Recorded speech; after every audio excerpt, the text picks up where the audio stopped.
Pembacaan Alkitab kita pada minggu ini terambil yang pertama Markus 9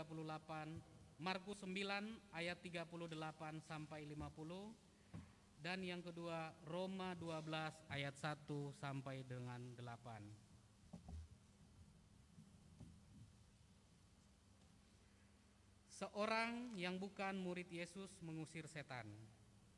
Kata Yohanes kepada Yesus, "Guru, kami melihat seorang yang bukan pengikut kita mengusir setan demi namamu. Lalu kami cegah orang itu karena ia bukan pengikut kita."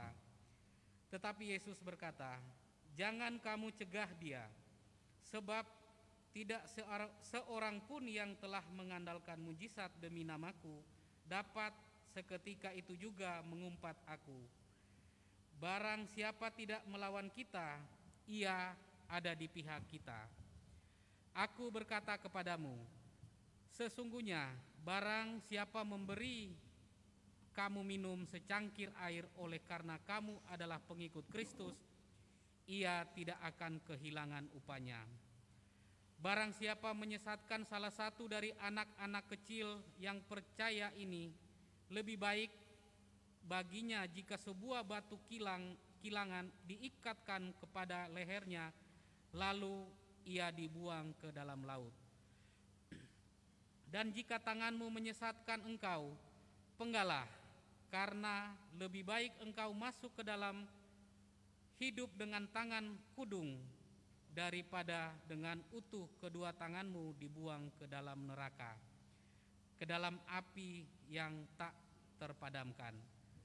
Di tempat itu ulatnya tidak akan mati dan apinya tidak akan padam.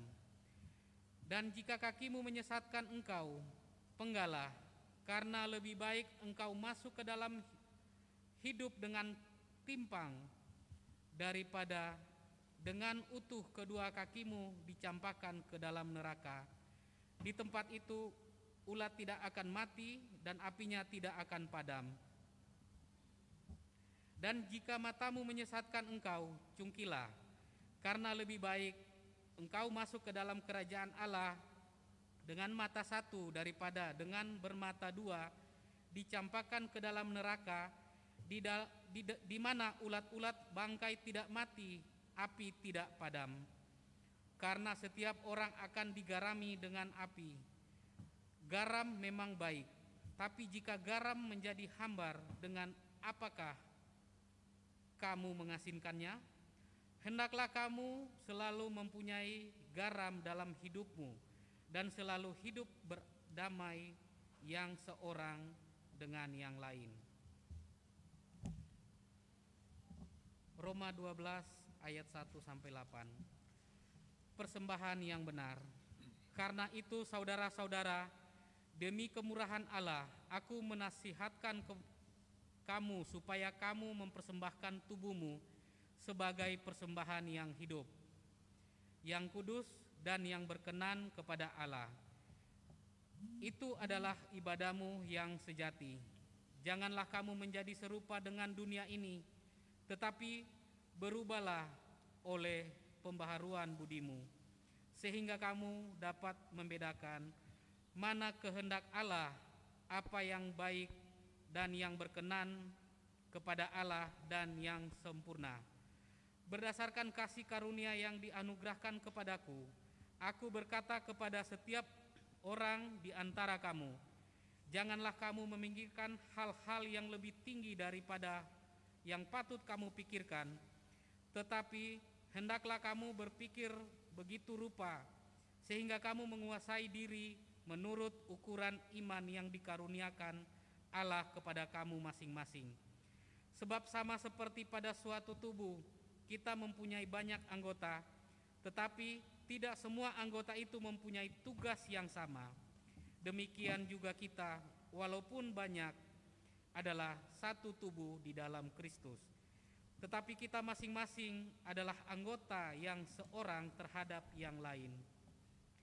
Demikianlah kita mempunyai karunia yang berlain-lain, menurut kasih karunia yang dianugerahkan kepada kita. Jika karunia itu adalah untuk bernubuat, baiklah kita melakukannya sesuai dengan iman kita.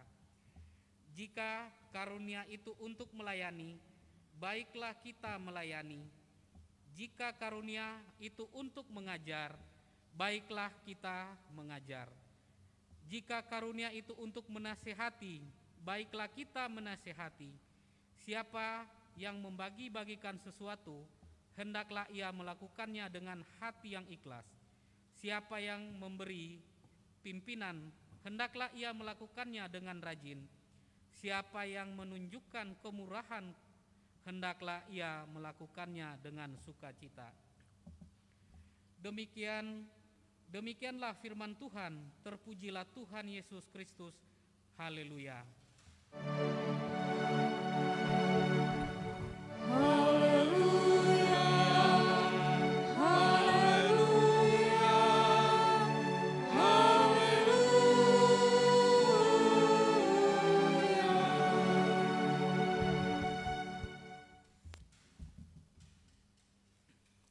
Salam. Kami mengucapkan selamat datang kepada Saudari Mei ya. Boleh berdiri? Ini baru pertama kali hadir dan menjadi anggota kita. Terima kasih. Juga ada Randi Bando. Boleh berdiri Randi ya. Ini Randi Bandong. Dia satu kampung dengan saya ya, dari Tentena, Tandong Kayuku. Bapaknya dari Bumi Pondoli.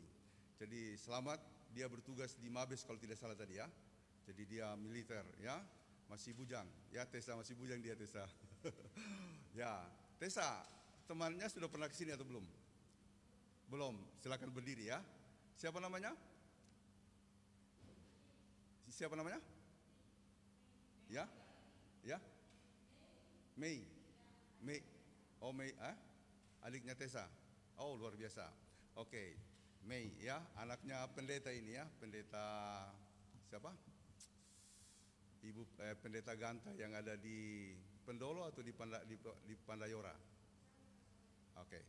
Jadi selamat datang semua ya. Saya juga ingin menyapa di rumah. Salam juga Bapak Ibu Saudara di rumah, dan secara khusus saya dengar ada Bapak Haryono dan Ibu ya datang dari Maluku. Jadi datang untuk melihat cucu terkasih, yaitu ini opa dan omanya El dari Maluku ya. Kebetulan juga datang untuk melihat, rencananya Desember baru mau datang untuk lihat cucu karena bapaknya El kemarin sakit dan dirawat di rumah sakit. Mereka datang lebih cepat ya. Jadi selamat datang Pak Haryono dengan Ibu, Oma dan Opa El. Kiranya selama berada di Jakarta akan penuh dengan sukacita. Saudara-saudara, hari ini adalah Hari Perjamuan Kudus Sedunia HPKD yang dirangkaikan dengan Hari Pekabaran Injil Indonesia HPPI. Dan liturgi yang kita gunakan itu dari Gereja Nias, Banua Niha Keriso Protestan.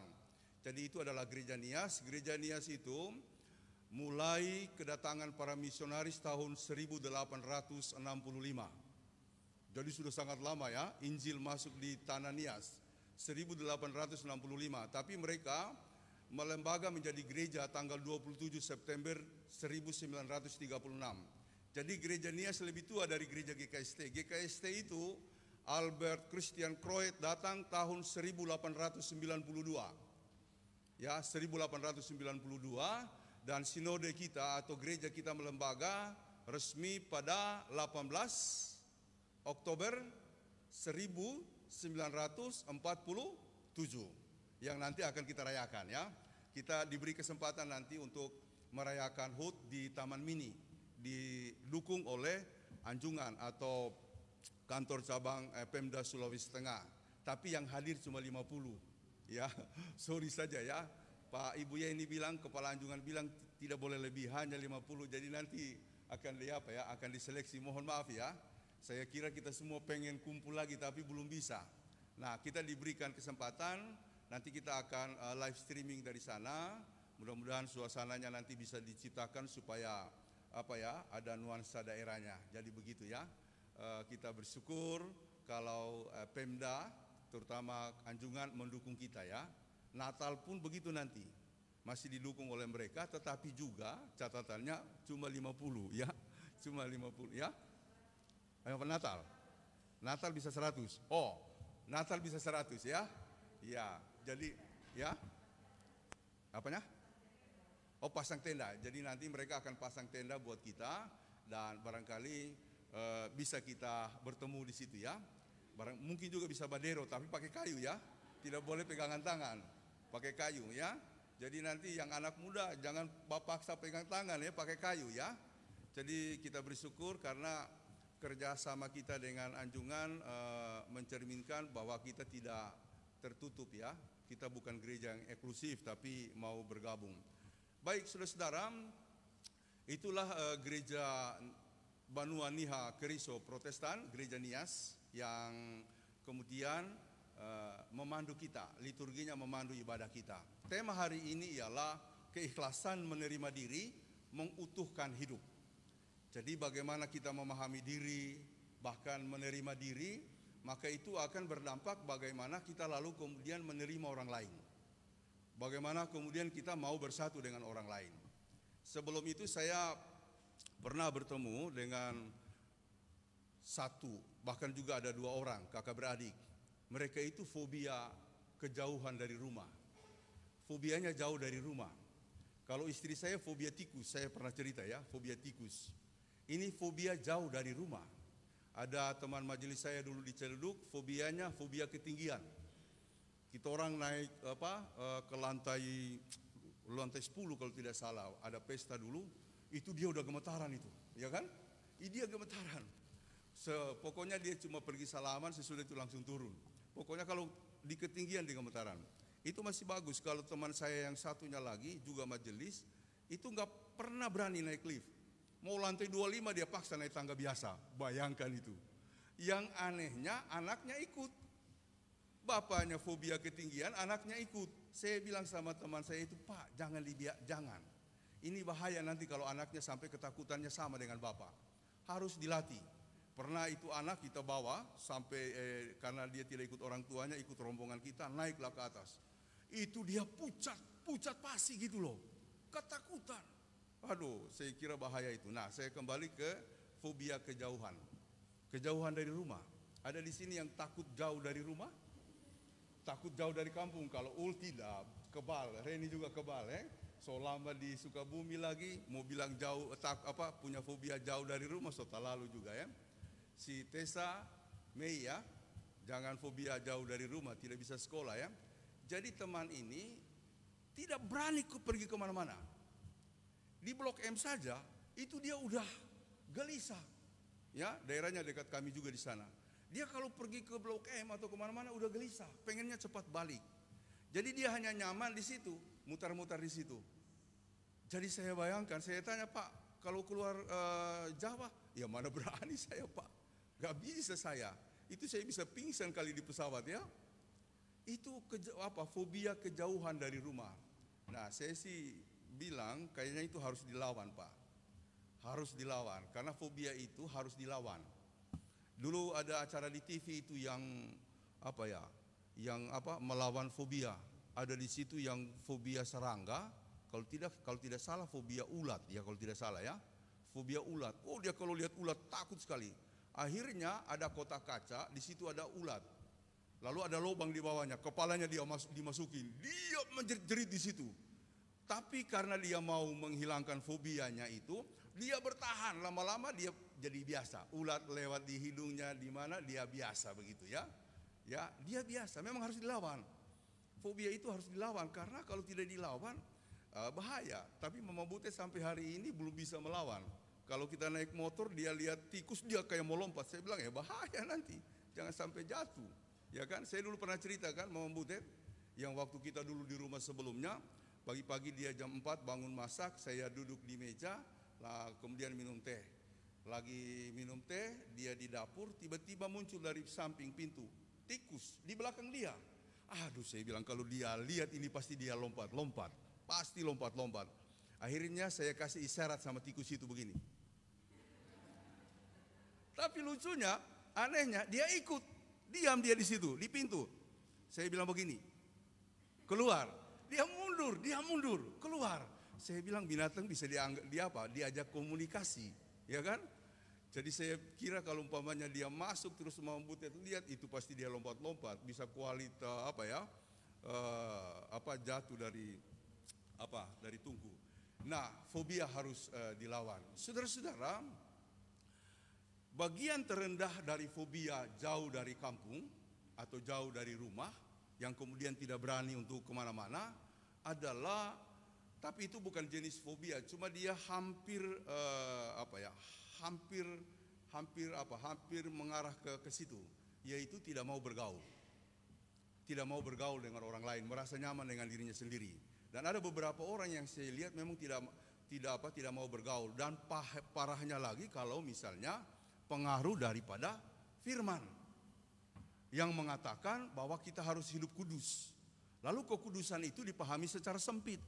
Saya pernah berjumpa, ada seorang bapak mengajak saya ke rumahnya. Dia tidak mau keluar rumah. Jadi kalau umpamanya dulu, waktu itu dia udah tidak kerja. Dulu waktu kerja, selesai kerja pulang rumah, di rumah aja. Paling-paling hari Minggu ke gereja seperti ini, habis itu balik lagi.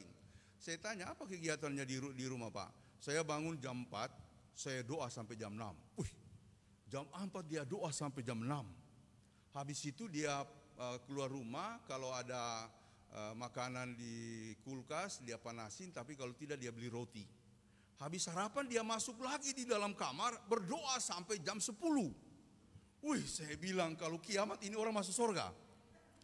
Kalau kiamat ini orang masuk surga, kudus sekali. Tetapi setelah saya kemudian mendengar, rupanya dia kurang gaul. Tetangga-tetangganya bilang, dia selalu di rumah saja Pak. Bahkan kalau ada sesuatu terjadi, mungkin ada kedukaan, mana muncul. Saya bilang gak mungkin dia masuk surga. Gak mungkin. Karena kekudusan yang kita miliki harus diimplementasikan. Harus menjadi sebuah praktek hidup dalam kehidupan sosial. Makanya bagi saya, gak penting jaga image itu. Walaupun kita harus tetap menjaga diri ya. Dan kalau saya sebagai pendeta ya, saya harus tahu batas-batasnya. Tetapi saya tidak terlalu mau, apalagi mau dipanggil Pak Pendeta, saya nggak terlalu suka. Panggil aja nama saya, Pak Pin. Kalau di kampung dipanggil Om Has, karena nama saya di kampung Om Has. Tapi kalau di gereja dari Palu sampai di sini, nama depannya, suku kata depannya yang dipakai, yaitu Pak Pin. Makanya adik-adik saya bilang, kan namamu Has, bukan Pin. Orang di sini yang panggil saya Pin, ya kan? Jadi panggil saya Om Has atau Pak Pin. Saya tidak mau dipanggil pendeta, ya. Karena ada jarak, terlalu berjarak kalau saya selalu disebut-sebut pendeta, ya kan? Jadi cukuplah saya disebut dengan nama saja, tetapi bukan berarti saya tidak menghormati jabatan itu. Saya menghormatinya, dan justru karena saya menghormatinya, jangan terlalu sering-sering disebut, ya. Kalau terlalu sering disebut nanti hilang khasiatnya. Begitu kalau orang bilang ya, hilang khasiatnya. Jadi kekudusan itu dia harus diimplementasikan. Masalahnya di dalam pembacaan yang pertama tadi, Markus 9 ayat 38 sampai 50, itu adalah bagaimana orang-orang Yahudi, sebagian murid-murid Yesus adalah orang-orang Yahudi, selalu berpikir bahwa hidup yang kemudian selamat itu hanya untuk mereka. Apalagi mereka adalah murid-murid. Ketika ada yang mempraktekkan suatu mujizat di tempat lain, mereka ingin mengatakan, jangan kamu lakukan, kamu bukan bagian dari kami. Itu dilapor kepada Yesus. Yesus mengatakan, jangan hentikan. Jangan hentikan. Sebab kalau mereka melakukan itu dalam namaku, pastilah mereka tidak mungkin akan mengutuk namaku yang dengan nama yang sama. Jadi mereka juga adalah bagian dari aku. Yang paling penting adalah seluruh uraian dalam bacaan pertama tadi, Roh Kudus adalah roh yang bisa bekerja sampai ke batas-batas yang tidak kita jangkau. Nah, ini yang mau dikatakan. Oleh karena itu PGI memberikan tema hari ini, keikhlasan menerima diri adalah akan mengutuhkan hidup bersama. Maksudnya kalau kita memahami diri kita dengan benar, yang pertama menerima diri kita apa adanya, itu yang paling penting. Ya, menerima diri kita apa adanya. Ya, saya sudah begini nama saya ya, hidung besar begitu kan. Ya, bahkan miring sedikit saya punya hidung. Karena dulu dia guru remaja kami tonjok hidung saya. Bukan bakalai, bukan. Main drama, ya kan? Jadi pada waktu itu saya mewakili orang jahat, guru saya itu orang yang baik. Lalu kami berantem. Dia bilang waktu latihan, saya pukul ngana basei ke kiri. Saya lupa, saya basei ke kanan. Pak! Ode, itu darah, itu untuk malam. Lilin di dalam gereja itu, di Bancea, itu gereja itu lilin semua, tengah-tengah itu gelap. Darah, dia bilang, "Has, luka ngana?" Bukan cuma luka, berdarah Pak. Ya, akhirnya dia kasih keluar dia punya jaket, dia usap. Dia bilang, "Ngana kasih terus, ngana punya narasi." Saya punya narasi adalah orang bertobat. Saya bilang, "Tuhan, oi pas sekali. Ada bandara kong saya bataria, Tuhan, oi pas sekali." Sampai selesai narasi. Sesudah itu dia bopong saya karena saya mulai pusing. Darah keluar banyak. Pusing sampai di situ dia urus. Dia carikan teh, baru kemudian saya bisa bisa duduk di belakang. Mereka acara terus di dalam. Itu yang bikin miring saya punya hidung sadiki. Karena salah petunjuk. Dia bilang kalau saya pukul basei ke kiri, saya basei ke kanan. Oh, pas betul. Jadi saudara-saudara, kita harus menerima diri apa adanya. Ya kan? Dulu saya ramping. Ya, tapi tidak six pack, tidak. Ya, tidak six pack. Dulu sekarang one pack saya. Ya, saya harus menerima apa adanya. Karena kalau kita tidak mampu menerima diri apa adanya, disitulah nanti kita stres, tidak berani untuk keluar. Aduh, mau keluar lagi nanti mau penampilan, itu yang keluar-keluar mau jaga penampilan itu. Saya pikir setengah mati jadi begitu ya. Apa adanya. Memang kita perlu rias diri ya. Kalau Ul dengan Reni perlu lah ya. Kalau tidak rias diri hari ini datang ke gereja ya tidak cakep gitu ya. Bahkan majelis-majelis kita saya kira harus rias diri ya. Kalau tampil di depan jemaat itu urak-urakan, aduh tidak menarik. Jadi harus menjaga penampilan. Tetapi intinya adalah mari kita menerima diri kita apa adanya. Yang terdalam dari penerimaan diri adalah mengakui bahwa kita ini diciptakan Tuhan bukan untuk diri sendiri tapi untuk orang lain. Nah, itu yang paling penting. Jadi jangan bawa diam di rumah. GKST ini adalah Gereja Kristen Sulawesi Tengah. Tetapi semangatnya harus oikumene. Harus terbuka kepada orang lain. Makanya siapapun yang masuk di sini kita terima.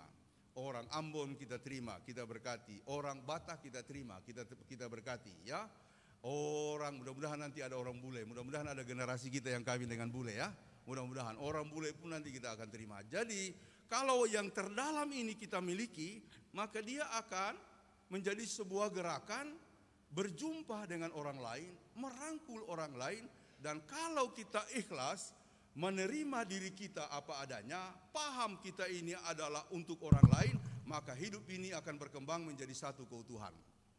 Yang terpenting di Imamat 20 ayat 26 dikatakan, "Kuduslah kamu sebab aku Allahmu adalah kudus." Rupanya dalam penjelasan saya tentang kadosi, saya ada bikin PA kemarin, kadosi itu kudus, dipisahkan dari yang kotor menjadi bersih, dipisahkan dari yang lama menjadi baru. Itu untuk apa? Untuk kudus. Selain hidup dalam kesucian juga untuk utuh, untuk satu. Makanya gereja menyebut dirinya persatuan. Dulu nama gereja-gereja kita Persatuan Gereja-Gereja di Indonesia, tapi persatuan itu kurang mendalam. Kita bisa bersatu tapi belum tentu bersama-sama. Ya, kita bisa bersatu tapi belum tentu kita ada dalam satu kesamaan pikiran. Bersekutu yang paling tepat. Makanya gereja-gereja menyebut dirinya persekutuan gereja-gereja di Indonesia. Kita pun gereja jemaat adalah persekutuan orang-orang beriman. Kalau kita betul-betul hidup sebagai orang beriman dengan prinsip kekudusan Tuhan, maka kita harus bersatu. Kita harus bersatu, ya.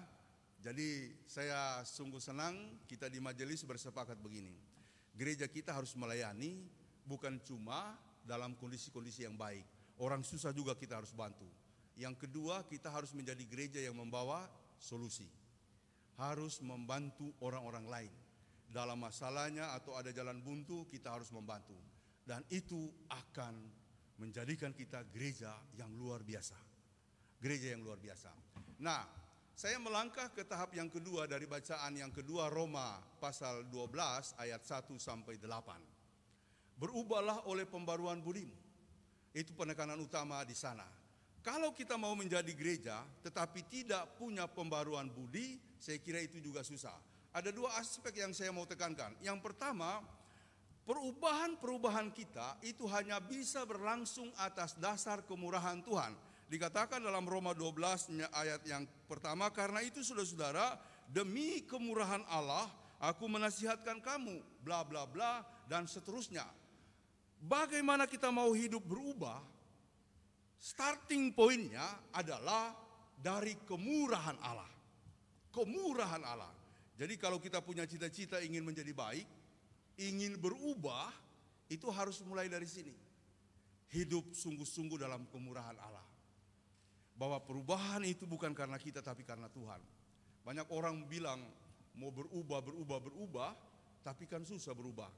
Sampai saya pernah dulu melayani satu keluarga muda, itu cukup keras.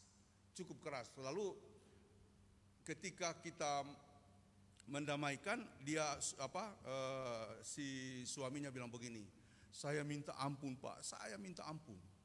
Saya memang salah, saya jahat. Tetapi setelah dia mengaku dosa seperti itu, terjadi lagi. Nah, ketika bertemu yang mungkin sudah kesekian kali, saya tidak tahu yang ke-10 kali, saya bilang, Pak, tidak akan ada perubahan kalau Bapak tidak berserah kepada Tuhan. Karena perubahan itu hanya datang daripada Tuhan. Ya, puji Tuhan, sekarang ini lumayan berubah. Saya sih belum mengatakan berubah 100%, tapi ada perubahan. Ketika kita mendorong dia untuk sungguh-sungguh hanya di dalam Tuhan, karena perubahan itu datang dari Tuhan.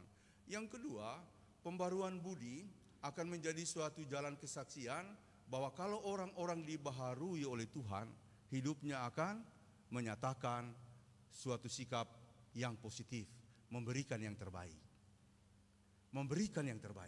Orang kalau hidup dalam Tuhan dan berubah, dia hanya ingin memberikan yang terbaik. Doakan supaya saya memberikan yang terbaik kepada jemaat. Doakan supaya Ibu Ros dan teman-teman majelis memberikan yang terbaik kepada Tuhan. Ya, jangan kalau kakak saya dulu, kakak pendeta Pak Yuspinus dulu bilang, jangan kamu bilang kudus padahal kudis. Begitu ya, selalu dia bilang begitu. Kudus padahal kudis, ya, saya ingat sekali kata-katanya itu.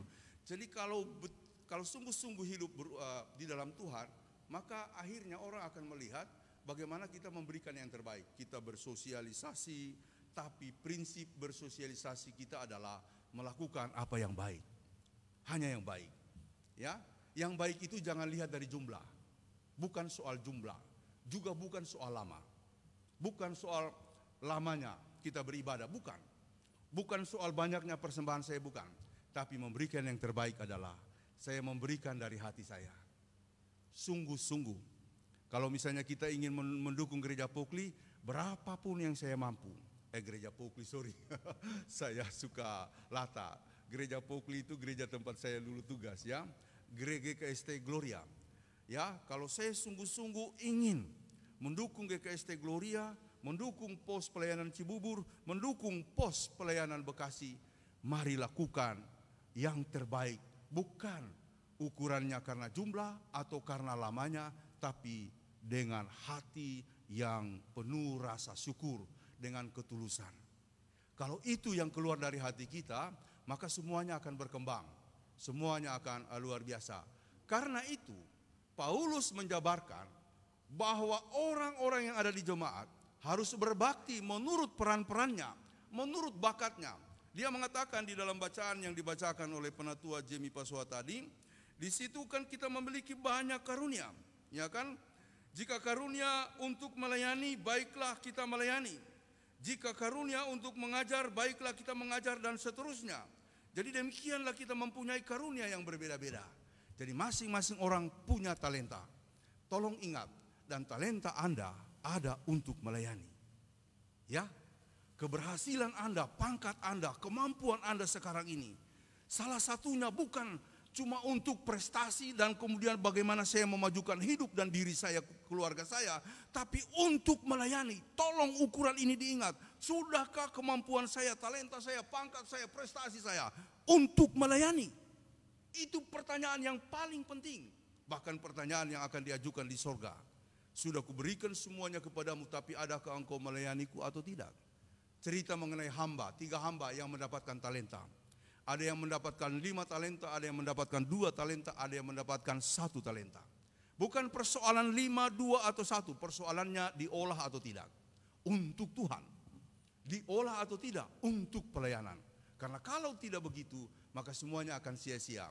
Penutupnya adalah begini, sayangnya gereja-gereja sekarang ini terlalu sempit memahami talenta-talenta. Terlalu sempit memahami talenta-talenta. Orang yang diajak masuk di dalam gereja, keterlibatan mereka dalam gereja, hanya yang berkaitan dengan pelayanan. Oh, dia bisa menyanyi, masuk. Oh, dia pinter bicara, bagus itu kalau berkhotbah, masuk. Lalu yang pandai matematika tidak diajak. Yang pandai teknologi, yang pandai kayak Pak Jemi ini teknik, kadang-kadang nggak masuk. Paling-paling kalau masuk ya kalau urusan pembangunan, ya ada perbaikan Pak Jemi itu atap bocor. Karena dia teknik lalu dia disuruh. Sebenarnya bukan cuma sebatas itu. Semua orang yang punya talenta, mau talenta main bola, mau talenta main voli, harus dikasih ruang di dalam gereja.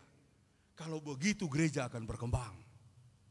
Saya punya pernyataan begini, gereja-gereja harus harismatik.